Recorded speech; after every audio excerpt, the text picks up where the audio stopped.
Hey, welcome back. Today we're going to be talking about rotational kinetic energy. What is it, and how do you do conservation of rotational kinetic energy problems overall? So what you see on the screen is a FRQ. This is from 2023, and it's from AP Physics C Mechanics. Now, don't worry about it. There's no calculus here. I just think this is a very clear and succinct way of teaching rotational kinetic energy and how to think about it. There is an equation associated with rotational kinetic energy.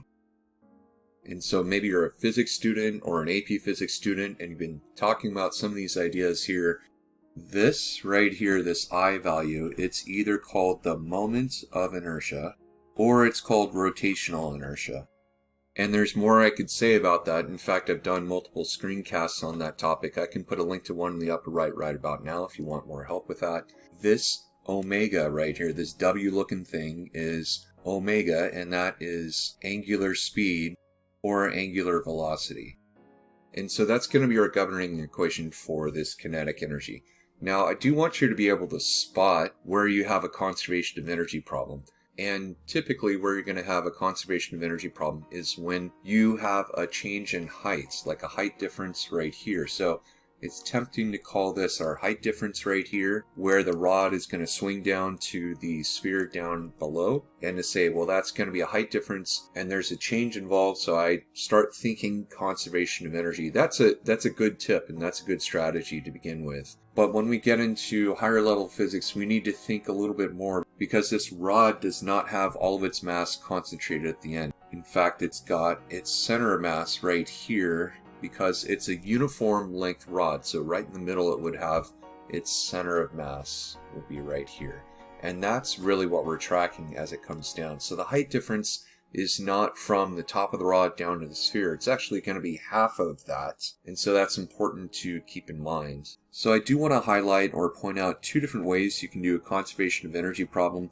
One way you can do this is to say the delta potential energy plus the delta kinetic energy is equal to 0.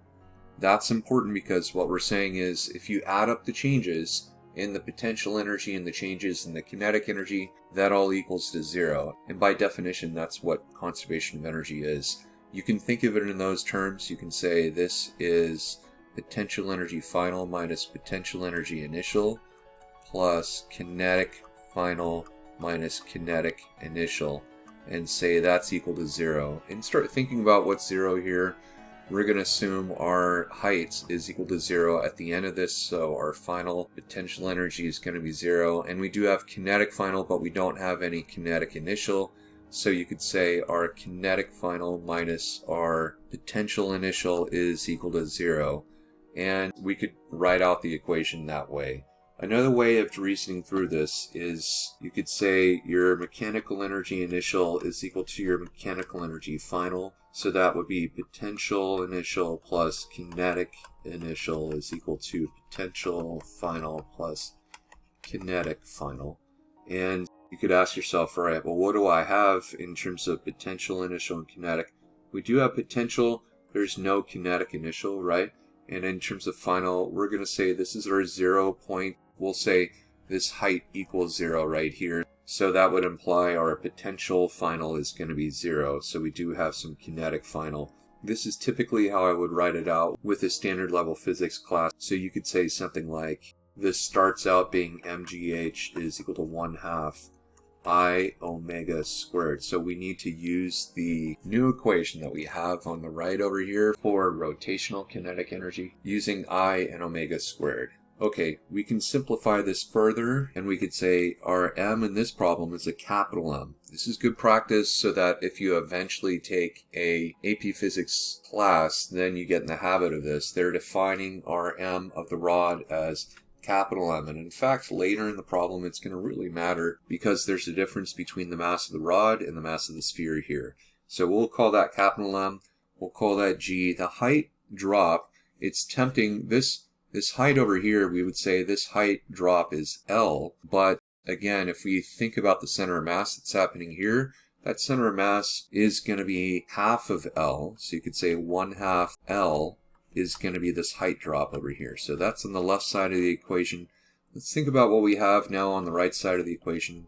We do have a 1/2, and then we have I, and this I omega squared. And they tell us in the problem, the moment of inertia of the rod is this. So we can throw this in 1/2 ml squared. I just noticed that I wrote 1L as a capital L, and I need to go back and fix that. So that's going to be a lowercase l. We want to use the same variables that they're using.